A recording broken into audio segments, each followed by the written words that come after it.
G'day viewers. Look, based on some really bad influencers who are on Twitter, what I'm going to do, I've had a few drinks prior to switching this camera on, and I'm going to do TFU Friday a bit drunk, then have a few more drinks and maybe ramble. And I'm thinking like a long unedited video go up on my second channel and the TFU Friday bit on my main channel. And just so you know how I do things, TFU Friday, I just write notes. That's probably not coming out. It just tells me these are the key things I want to talk about, and these ones, because I was drunk even when I wrote the notes, at a very high level, and I stick that on my tripod so I can see it and say that. Often I put a little bit more detail on my notes, like hit these points. Tonight not so much. I've just gone really high level because I think I can freeform it. So we'll have one drink in case you're wondering what I'm drinking. And it's probably not showing up at all, but this is my Skull pint glass I got from Target, and I had some Polish rectified spirit, also known as spiritus, which is 95% alcohol. And I made a tincture. This particular one is with some dried strawberries, some sugary candied strawberries, and to get some colour and flavour into it. And also I added some lemonade. So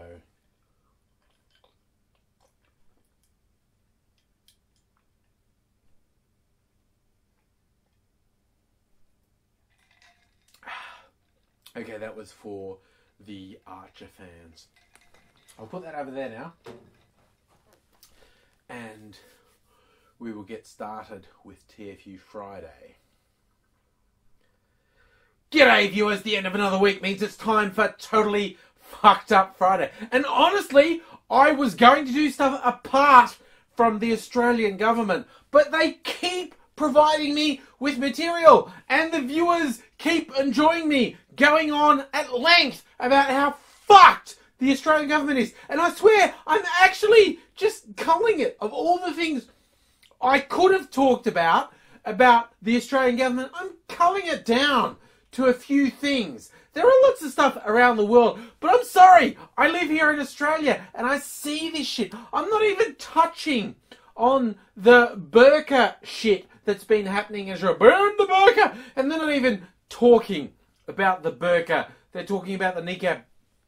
I might do a separate video on the different forms of clothing that some Muslim women wear. But I'm not even going to touch on that. There was so much other stuff. I want to start with Liberal National Party politician from Queensland, which is Australia's Florida, as I always make a point of saying. Now, he said the government policy of not letting unemployed people get any unemployment benefits for the first 6 months of being unemployed is totally fucking ace. Now, you know, vaguely decent people have said, that's more than a tad fucked. But he said, no, you know what? Because if we let them have unemployment benefits, they'll just sit on their ass, eat cheesels, and play Xbox. I mean, those were his actual words. His name's Ewan Jones, and you look at him, and you go, yeah, you know a bit about eating cheesels and sitting on your ass, don't you, buddy? Speaking also as someone who knows quite a bit from first-hand experience of eating snack foods and lounging around and doing nothing, this guy is a fairly serious piece of shit. Like, he's down on people getting unemployment benefits, whereas he, as a poly, gets over $100 a day meal allowance. It's really, this is what fucking does my head in. These people go, oh yeah, okay, sure, the young unemployed are among the most disadvantaged people in the world, well, in our economy, in our country.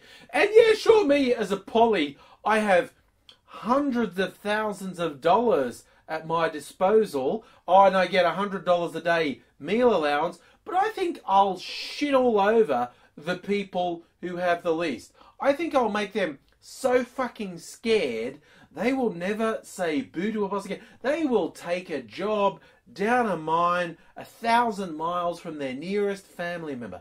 They will pick fruit for 50 cents an hour because I will fuck their life up if they dare to question this grand and glorious plan. I swear, these people are like the worst people on earth. And it's not just the unemployed who are suffering under this government. It's scientists. The government science authority, the CSIRO, I won't even try and remember what that acronym stands for. But among other things, these are the guys who invented Wi-Fi, okay? You fucking owe these people. Australian scientists invented Wi-Fi, okay? You fucking owe them. And they're just being fucked over. Scientists who've been working in the field for ages have lost their jobs. I have friends personally who did science degrees at uni because, you know, do science, don't do anything artsy. And they will never get a job because of the amount of scientists who are out of work. This government's policies are just making this country fucking stupid. But anyway, I want to talk about a guy I've talked about before, our Prime Minister's chief business advisor. It'd be one thing if this guy stuck to business. His name's Maurice Newman, but he's got this obsession. He's a global warming denier, okay? He's a climate change denier, and he makes up shit that simply isn't real. I've talked before about his obsession with making up shit, like global cooling. Gee, you're worried about global warming. What about global cooling? It's not a fucking thing. Okay, mate? Shut the fuck up.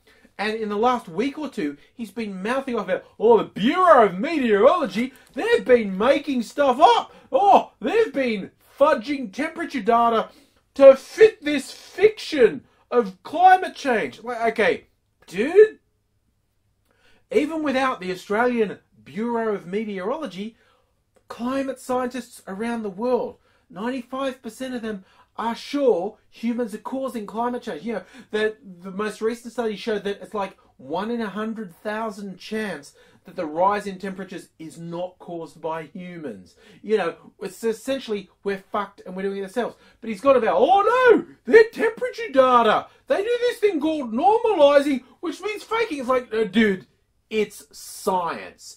And I get that you don't understand science. But as any rational person would say, well, if the scientists are doing stuff you don't understand, you should maybe shut the fuck up. This guy goes on, oh no, we've got to investigate because they're normal. You see, when the Bureau of Meteorology takes temperatures around the city, they allow for things like heat sinks, wind, what's exposed to sun, what's exposed to shade. It's called science, you dense motherfucker. And he's obsessed that it's a conspiracy. And it isn't, but that won't stop him. And I will repeat, this is our Prime Minister's senior advisor in business. And he's talking absolute shit. Okay, here's the thing, Abbott, with this fuckwit spouting this shit. If you let him keep doing it, you are endorsing. You are tacitly endorsing his shit. If you don't cut this fuckwit loose and go, okay, the guy's a fuckwit, no one should listen to him, then you're endorsing what he fucking says, okay? This guy is a fucking lunatic and needs to be gone. But then again, our Prime Minister is a fucking lunatic who needs to be fucking gone. Oh my God, and just randomly, another member of the government who has been a fucking lunatic this week. Scott Morrison, the guy who's responsible for our Stop the Boats policy. And I just can't get over the combination of racism and ignoring the actual truth that's involved in this policy. But what's come up? They're all going to stop the boats. No one's allowed to land in Australia. We're going to put them in a fucking prison camp, an internment camp in Papua New Guinea. And it's like kids, women, men, people who are fleeing persecution and war. We're going to treat them so fucking badly that going back to a war zone seems preferable. I'm not even joking. Morrison has made videos going, we're going to make your life so fucking miserable, no matter what your home country's like, you would prefer to go back there. These are people who are facing torture. These are people whose homes have been destroyed. They're in a war-torn country, and the Australian government has gone, we're going to be so fucked to you that you will prefer to go back to your shithole country. And it's like, oh, international conventions be buggered. But even worse, what's come out in the last week or so, that there is sexual abuse going on in the camps in Nauru, sexual abuse of children, of women. People are saying, like the guards are saying to us, oh, you want to shower longer than 2 minutes? Then just get all your gear off in front of us and parade in front of us, or we won't let you have showers. There are formal allegations of child sexual abuse. So what has the minister responsible, Scott Morrison, done? He said, well, okay, I'll give you a hint. See, people who deal with sexual abuse, particularly child sexual abuse, say that when an allegation is raised, you should do a few key things. You should believe the person raising the allegation, you should protect them, and you should get an independent review. What has Scott Morrison said? Well, Scott Morrison has gone public and said he believes they're making it up. Like the worst possible thing you can say. And it's like a non-profit that's designed to protect children, when they spoke up and said children are being sexually abused, Scott Morrison has gone. He hasn't said, oh, they're designed to protect children, they're doing their job. He's going, no, they're activists. It's bad that this group, whose reason for existing is protecting children, has spoken up about protecting children. That's apparently a bad thing in Scott Morrison's book. It's just like, you look at this guy and you just go, okay, you profess all these beliefs and you say, oh, you're a Christian and decent person, and you are categorically trying to put people in a living hell that is worse than a war zone, that it's worse than being tortured in their own country. You're basically, you're really fucking lucky that your views of religion and God and whatnot are fucking fairy tales, because you would be burning in hell for eternity for the bullshit you are doing. And this is like top to bottom in this fucking government at the moment, and it blows my mind. I saw the best summary for the problem of what's happening here with this toadying fucking conservative media backing up this shit our government and particularly our Prime Minister comes with. The short version is, this is what happens. The Prime Minister, Tony Abbott, starts a fire. Then he throws petrol on the fire. Then when the fire is almost out of control, he runs in and extinguishes the fire. And the toadying fucking media going, isn't it awesome how he put out that fire? Oh, God. Okay. So, that's my monologue for Totally Fucked Up Friday. Oh. So, I'm not even joking. Our spoiled for choice. I could have talked about the whole ban the burqa thing that's happening in Australia, and they're not even really talking about the burqa. They're talking about face veils, which is really a niqab, or possibly even just the headscarves. It's basically like, oh, let's just say Muslims are bad, okay? We don't need any evidence. Let's just say they're bad. And the weirdest thing happened in our federal parliament. The speaker said, oh, okay, if any woman wearing facial covering comes into the parliament, they have to sit in this fishbowl, which is actually, okay, normally it's for school kids. But it's like punishment for them. They have to sit in there, which opens, of course, the weird category.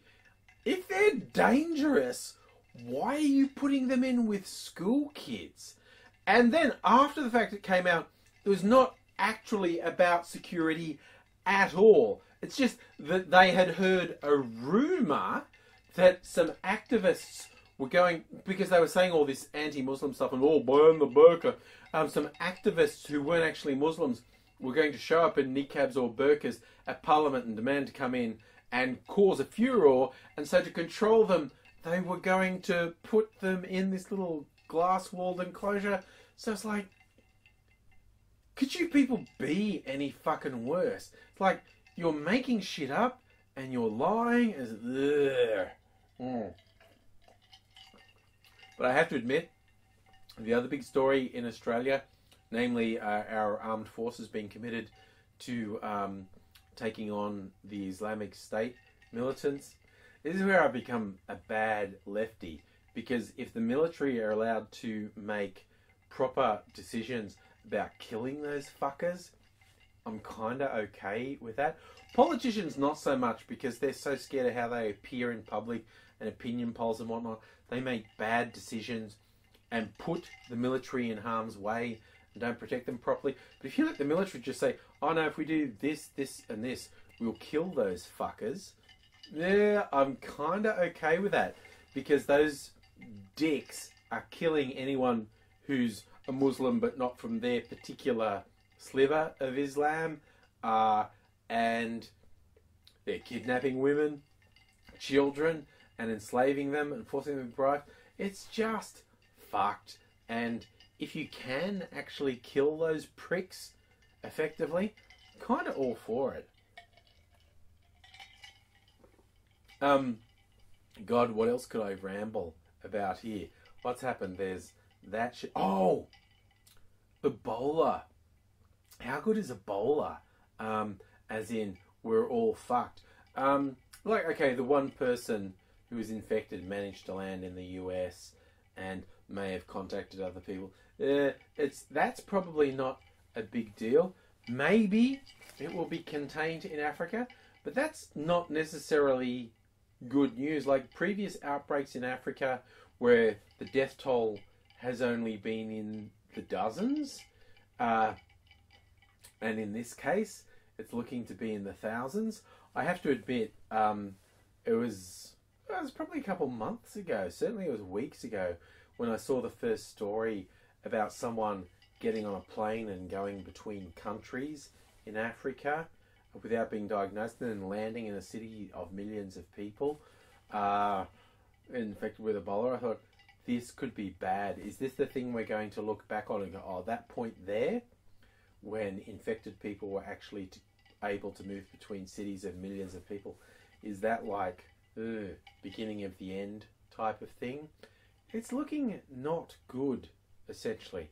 But the weirdest thing is, it's going to take months. Anyone who's pronouncing one way or the other now is kind of full of shit. If someone's saying now, we're all gonna die, they're kind of full of shit.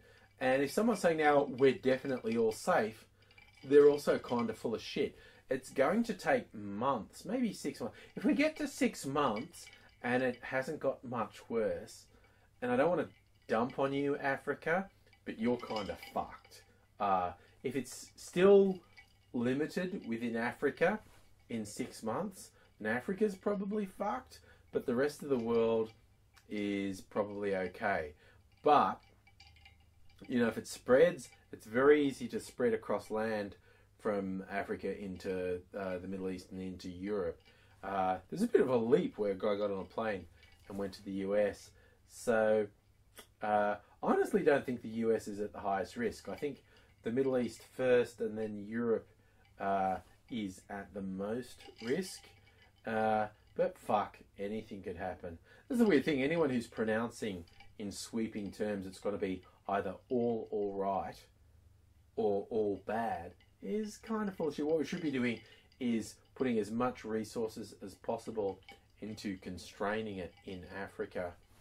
And I feel so fucking bad saying to people in Africa, we're kind of trying to limit it to you. Because it's there and we don't want to go any further. We'd like to limit what it does to your population as well. But it's kind of bad. Oh, God, the other thing I want to talk about. The ban the burqa thing, which I talked about in the video. In Australia, there's been just some insane bullshit, racist shit happening. But there's been also this campaign, WISH, W-I, Women in Solidarity in Hijabs. Women wearing non-Muslim women wearing a headscarf. Now, this is one of those weird cultural appropriation things. See, if this was pushed by like a white woman or white people saying, "Oh, let's help our Muslim brethren," it reeks a bit of white saviour bullshit. But in Australia, it's actually, at least what I've seen, it's being pushed by a Muslim woman, like, yes, show solidarity. Like, okay, let's say to you, okay, we want to show solidarity and we support you and all that sort of thing. And you get into this weird territory where some people think it's tokenistic and awful for a white woman to do that. But here's the thing, no one's a monolith. And there's a particular person I follow on Twitter who's a fairly militant Muslim woman. She was living in Australia, she's now in the US. And she's going, "Oh, God, white women and the hijab in solidarity, God, what's wrong with that?" And I said, it was a Muslim woman who pushed it in Australia. She's going, "Oh, right, Muslim women are a monolith because she said it, I should go along with it." And I went, and because I know this particular person gets attacked non-stop, I let it go. But it's like, well, you see what you're saying there. It's like, no, okay, cool. No, Muslim women aren't a monolith. But what you are suggesting is you as a Muslim woman are right and this other Muslim woman is wrong. Why are you right and she's wrong? It's a difficult situation. And this is one of the hardest things. See, people, particularly on the extreme right, on the lunatic right, they're fine because they just all say the same crazy shit. But people on the left tie themselves in knots with, is this acceptable? Is that acceptable? Well, okay, this person who's of this minority said it's okay, but that person who's the same minority said it's not okay. So what the fuck do I do? And this is this crazy thought that any group is a monolith. And I know, speaking as a white dude, that it's easy to think someone in another group isn't. And often you get people who say, okay, I've got a black friend who said it's okay to say nigger, therefore it's always okay to say it. Well, probably not. But there's a valid point in that, well, I've got this person who's a member of this oppressed minority who said this is okay or this is what I want, but then there's the person who's a part of the same group who has completely opposite view. And this is why I always think these things should be a conversation, not a bam, here it is. Here's a line, and that is the absolute arbitrary truth, and nothing can verify it. You've got to accept that people are different. Even people who, on the surface are of the same group, feel different things and want different things and have different values. And if you can't have an actual conversation on a topic, it's kind of worthless.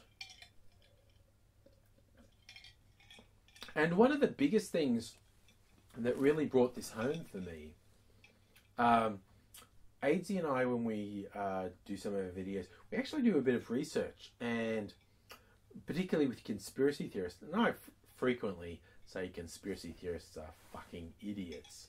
But it's getting increasingly hard to say who's paranoid and who just knows what's going on. But you've got to, again, this is where it's got to be an ongoing conversation. It doesn't stop because stuff's not locked. It's not written in stone. There are variations, and different things mean different things to different people. And okay, I was ragging on global warming deniers earlier, which I should, because global warming deniers are fucking idiots.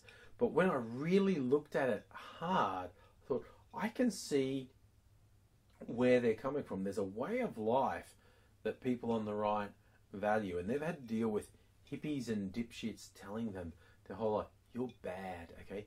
You're bad for doing this, you're wrong, and it's just been opinion, and they've been able to ignore it. But now the scientists have come in and said, okay, burning fossil fuels, pouring carbon dioxide into the atmosphere, that's bad, and it's actually going to kill us all. We need to change how things work. Conservative-minded people have gone, this is the same shit I've dealt with all my life. And hippies have just been politically motivated wankers. Why should I pay attention to you? It's hard to be objective and go, okay, the objective science is telling me that my chosen way of life is wrong, or there are elements of my chosen way of life that's wrong.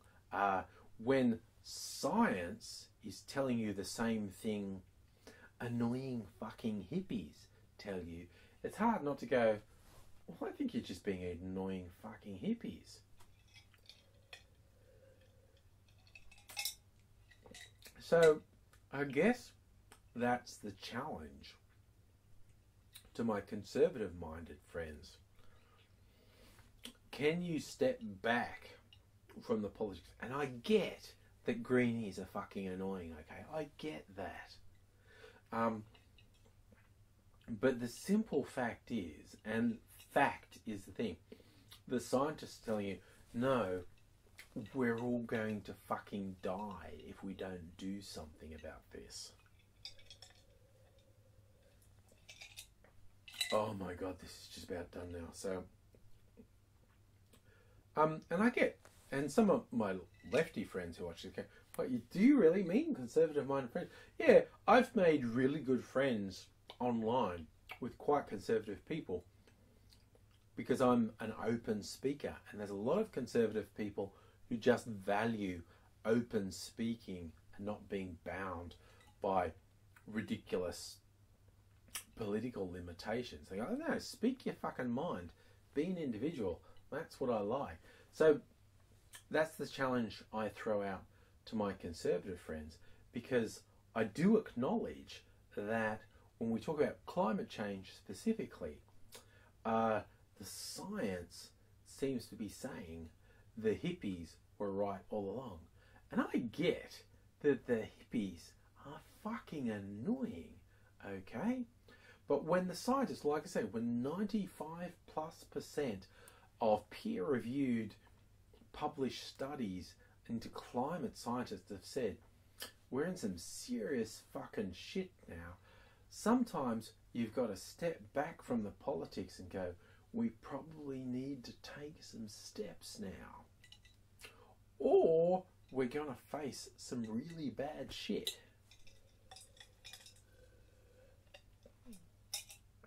I mean, now there's just alcohol-laden fruit pulp in my drink.